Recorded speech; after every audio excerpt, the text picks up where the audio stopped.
Thanks, Asking Curler.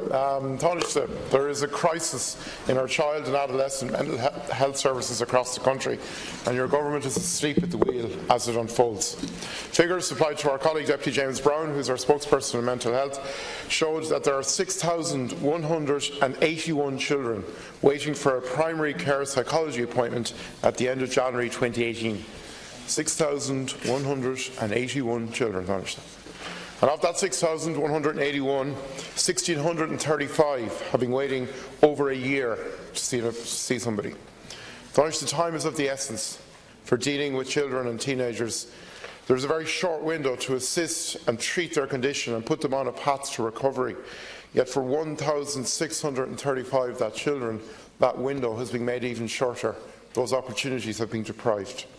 And unfortunately, as a direct consequence, in 2017, 81 children were admitted to adult mental health units across the country, settings that are utterly and completely unsuitable to their needs and to their care programmes.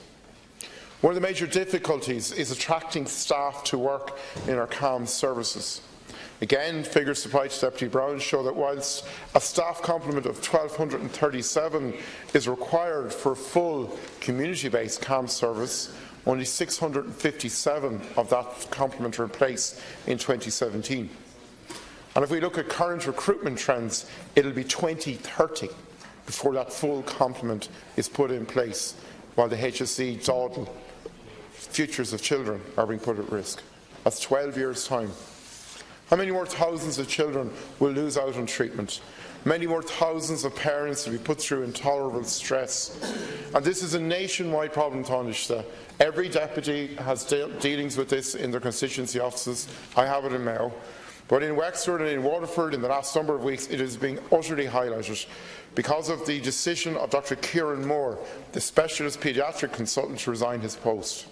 Dr. Moore told the Joint Committee on the Future of Mental Health Care in this House why he was resigning. "I'm resigning because it's untenable and unsafe," and two of my colleagues are doing the same. Untenable, unsafe. That is a damning indictment from a hugely respected professional that should serve to wake you and the government up as to the reality of CAMHS in Ireland. So what actions are you as a government taking to address this crisis in our child and adolescent mental health services? What specific recruitment plans have you in place to address the shortfall within the service? And finally, Taoiseach, what do you say to the 6,181 children and their parents who are waiting and languishing on a CAMHS waiting list as we speak? Thanks, Taoiseach.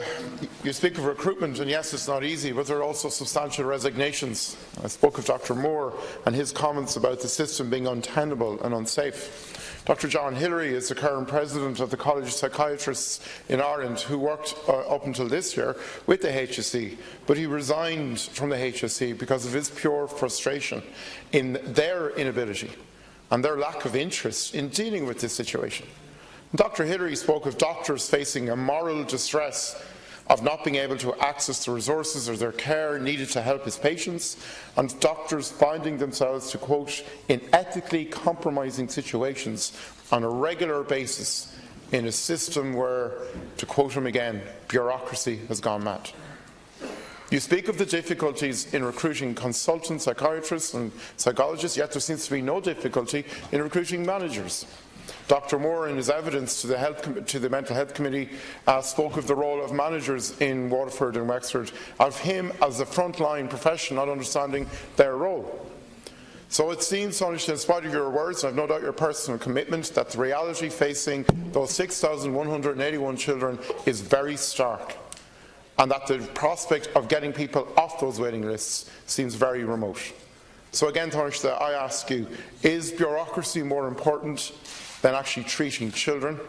And what reassurances can you give to parents in Waterford and Wexford who have not been given any information yet by the HSE as to the future of their children's care path over the next weeks and months in that area?